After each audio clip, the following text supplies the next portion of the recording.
কেরোমান এয়ারপোর্টে মাত্র 5 মিনিটের অন্ধকার সময়, আর সেই সুযোগেই আকাশে শুরু হলো এমন এক হামলা যা পুরো ঘাঁটির ভাগ্য বদলে দিল। স্থানীয় সময় দুপুর রাত 2:07 ইরানের কেরোমান এয়ারপোর্টের আকাশে হঠাৎ করে উপস্থিত হয় মার্কিন 18 সুপার হর্নেট যুদ্ধবিমান। লক্ষ্য ছিল মাটিতে প্রস্তুত থাকা 3টি গুরুত্বপূর্ণ উড়োজাহাজ, যেগুলো যে কোনো মুহূর্তে আকাশে উঠতে পারত।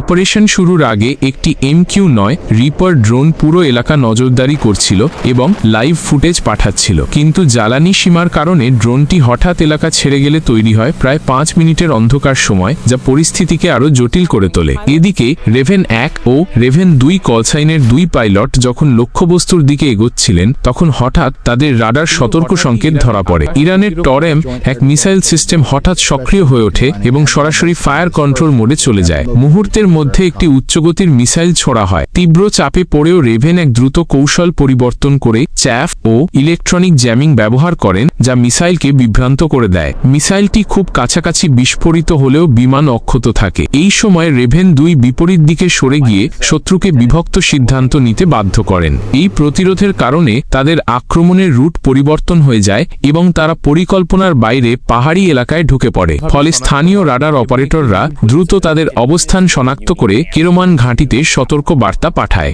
মাটিতে তখন দ্রুত প্রতিরক্ষা ব্যবস্থা সক্রিয় করা হয়। ZU-23-2 গান ট্রাক মোতায়েন করা হয় এবং MISAGH-2 ম্যানপ্যাড টিম প্রস্তুত হয়। একই সময় একটি ইলিউশন IL-76 পরিবহন বিমান উড্ডয়নের প্রস্তুতি নিচ্ছিল। শেষ মুহূর্তে রেভেন 2 সাহসী সিদ্ধান্ত নিয়ে আক্রমণ চালান এবং একটি GBU-38 বোমা ফেলে IL-76 বিমানে সরাসরি আঘাত হানেন, যার ফলে আগুন ধরে যায়। পাল্টা হিসেবে ছোঁড়া মিসাইল ফ্লেয়ারের মাধ্যমে এড়িয়ে যান তিনি। এরপর রেভেন 1 ধারাবাহিক আক্রমণে লকহিড P-3 ওরায়ন এবং লকহিড C-130 হারকিউস ধ্বংস করেন। কয়েক মিনিটের মধ্যেই 3টি লক্ষ্যবস্তু সম্পূর্ণরূপে ধ্বংস হয়ে যায়। এই সংক্ষিপ্ত কিন্তু তীব্র আক্রমণ দেখিয়ে দিল মাত্র কয়েক মিনিটের সুযোগই যুদ্ধক্ষেত্রে বড় পরিবর্তন এনে দিতে পারে।